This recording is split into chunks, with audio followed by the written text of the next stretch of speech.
What's up, YouTube? This is Team Revelation here, coming at you with a card discussion video. Just a short little video to discuss a few cards. 7 cards to be exact. But before we get into that, I just wanted to apologize to you guys because we haven't put up a video in a while, and we've been a little bit slower lately. Just all the guys on the team, we've been really busy trying to get our cards together, get everything organized. We've been trying to recruit, trying to figure things out, and just our lives in general have just been crazy busy lately. So we apologize to you guys that we haven't been really putting up much content, but we promise that will change. We have a lot coming up.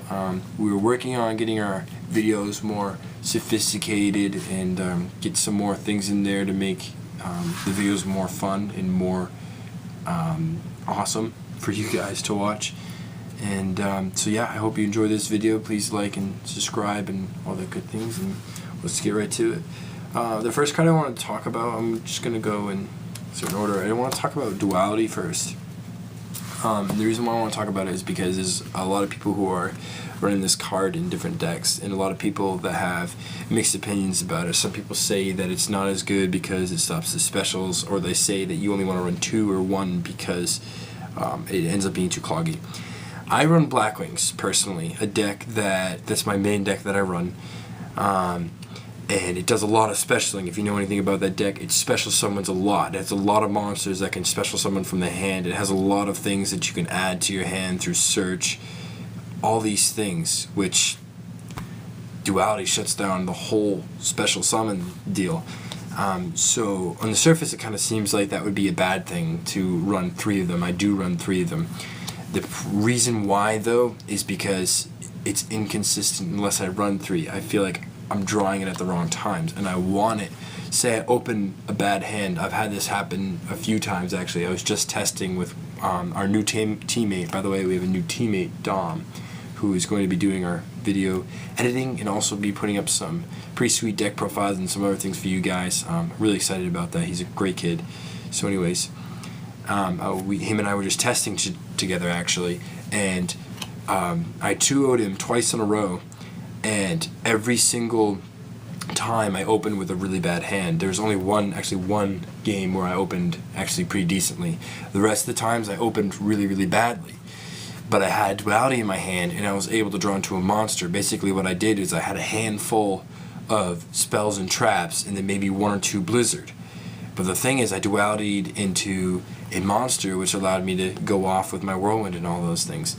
So I think you have to be smart with this card. You just have to be able to know when to use it.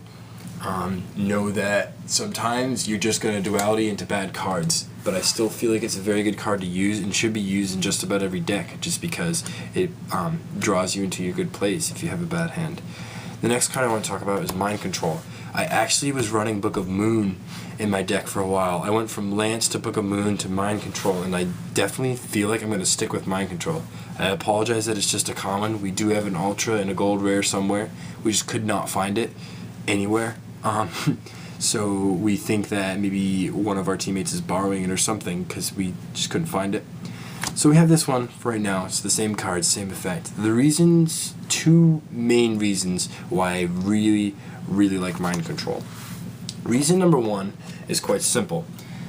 What it is, with my deck especially, is I can get out cards like Master Key Beetle really quickly because of me being able to special Bora. I can add Bora to my hand with Blizzard, and then I can special it, and then I can overlay with whatever guy I just summoned. Like say I summoned Shura, then I summon, then I add Bora to my hand with Whirlwind, and I go right into Master Key Beetle. Well, let's say I can't do that. Master Key Beetle is really good. I'm assuming you guys know what he does. Basically, you just detach and target another card, and then he can't be destroyed. And if he would be destroyed, then you destroy the target instead. That's the basic gist of it. But the main reason why I like Mind Control, what I tend using it for most often, is my opponent is sitting on something like, say, a Zenmaines or whatever, Dragasac, Big Eye, and I have the opportunity to go for game right? Like I had the opportunity to go for game. I pull out 3 synchros and an XYZ in one turn or whatever. The only problem is they have a Dragasack just in the way, or they have a Big Eye in the way, they have a whatever in the way, whatever it is. This just, it doesn't matter. I just snatch their monster and I can go for game. I've gotten game with this card so many times. And the other thing that I was talking about before, say I have my Borer on the field, right? Then I mind control, if they have a level 4, I can mind control him. And then I can overlay and go into whatever I want. I go into Cowboy for game, Detach for the 800 for game, if that's what I'm at in the duel. It's such a good card and so versatile. And the reason why I chose it over Book of Moon is because Book of Moon was sort of simple. It was either I could negate an attack with it, technically, sort of. Not really negating the attack, but I could stop an attack, I could stop their monster from attacking, or I could stop an effect from happening because I could flip that monster upside down, or I could flip it face down to run it over if it had a weaker defense. But I like Mind Control better. I found it to be much more consistent with what I need, and it wins me games more often than not. Another card is Starlight Road. A lot of people are running Starlight Road. I don't actually run Starlight Road in my Blackwings. I don't really care for Starlight Road in my Blackwings. That being said, in other decks, Starlight Road is a very good card this format because there are so many things that are blowing up like crazy. You still have Dark Hole left.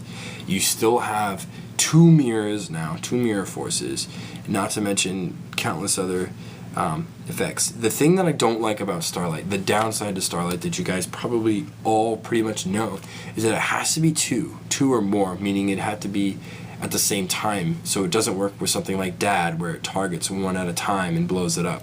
That's why I don't run Starlight Road personally in my Blackwings, because I just feel like more often than not I draw into this, I set it, and it's dead. Also, because I run Icaruses, 3 of them, I have a lot of back row control that I can blow up. I end up blowing up their mirror forces and such like that quite often, because usually what I target with my Icaruses is their back row, just so that I'm not losing my monsters or whatnot. Which brings me to my next card, actually. Also, I do run 1 Trap Stun. And I've been thinking about running another one, trying to see where I could squeeze it in, or maybe something else like a Dimensional Prison or something. But for right now, I just have the 1 Tect, and I love this because so many times this has allowed me to go off. Say my opponent has 3, 4, whatever set back row, they could have Warning and Mirror and all kinds of things that just sort of ruin my day when I'm trying to OTK. This right here gets rid of that. If I sit on this and then I have my field and I'm set up, I have my Whirlwinds, I have some Shures, I have Gale, whatever. I have whatever I need to go through and to get my plays off. This right here protects me and allows me to do what I need to do. I love this card. I think it's a great card, and I think you guys should consider running it in pretty much any deck. It shuts down their traps. It does shut down your traps too until the end of the turn, but usually what you do, obviously, is you set it, you wait till your turn again, you play it, and then you can go off to your plays, and usually on your turn you don't really need any traps, besides one like that. And the next card is Mirror Force, and actually what's kind of funny about Mirror Force is I'm actually going to pull this card out too, Cylinder. And I've gotten a lot of mixed opinions about what's going on here. What I'm doing right now, I've been trying it out for a while now, and I do really, really like it. I am siding 2 Mirror Forces, and I am maining 2 Magic Cylinders. Here's my thought process behind that. First of all, a lot of people are running, like I said, they are running the Starlight Road in their deck. So they have this set oftentimes. I've seen 2 and 3 Starlight Roads mained in many different decks. I was running into Starlight a lot. So time and time again, they attack. I flip up my mirror, they flip up their Starlight.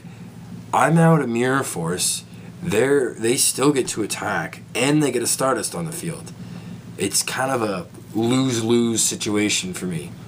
And I'm noticing everyone running Starlight, so I thought, what can I use instead of Mirror Force? I mean, Mirror Force is good and all, but what can I use? And I thought of Cylinder. One of the reasons why I like this is because then their Starlights that they mained, game 1, those Starlights are dead.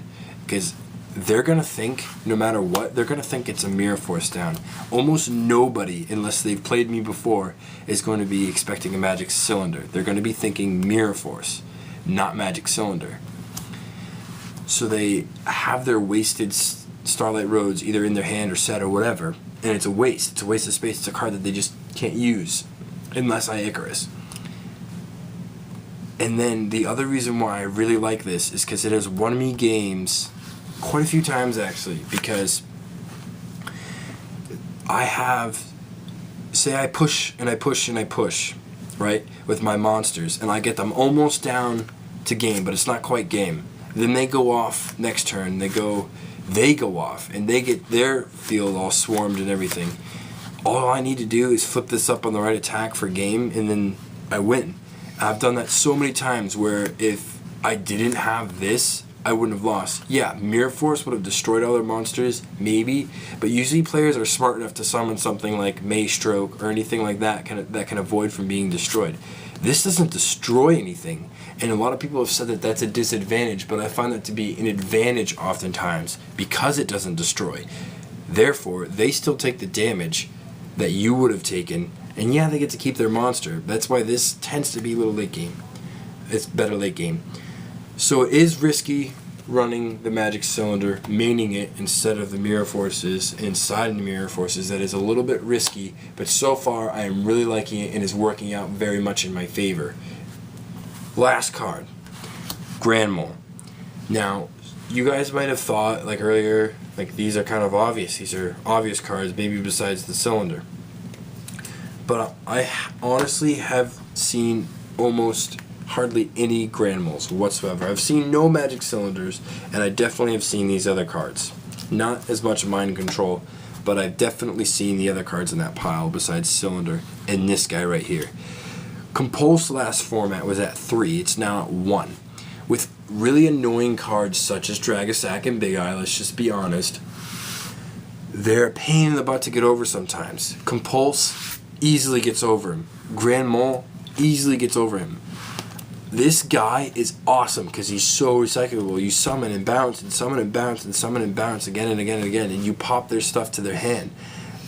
The only thing that's a bummer about Mole is if you summon him, if they warning it, I really don't care because they just wasted their warning on my Mole. They took $2 grand and they no longer have a warning in their deck, and they wasted that on my Grand Mole. That's a bad play. Do not warning my Grand Mole unless it's absolutely necessary to save your, I don't know, whatever. I don't really see why you would ever do that. The thing that does stink, though, a lot of people are maining Fiendish Chain. So if you summon him and then they have a chain on you that stinks for Grand Mole, because then you have a Grand Mole that's kind of just dead and sitting there that they can easily run over anytime they want. But other than that, Grand Mole is an excellent card for getting over annoying Synchros and annoying XYZs, or just annoying monsters that you just can't run over. So these are the cards that I just kind of wanted to chat about. Right now, in my deck, my main Blackwing deck that I run all the time, I have just one of these guys, because you can only have one. I have 2 of those, and then I have one of those, and then I have one of this guy. I'm siding 2 of those. I do not run a single one of these, and I have 3 of these. So that's that. That's pretty much the end of my discussion, my end of my spiel. Comment, let me know what you think. I'm going to be doing an updated Blackwing profile very, very soon, because I did make some changes to that deck, so I just wanted to do some updated, an updated deck profile for that. We're going to be doing a couple machine deck profiles coming up very, very soon, and we're going to have some duels. We're going to be going down to some locals pretty soon, and we hope to get you guys some footage from that too. Thank you so much.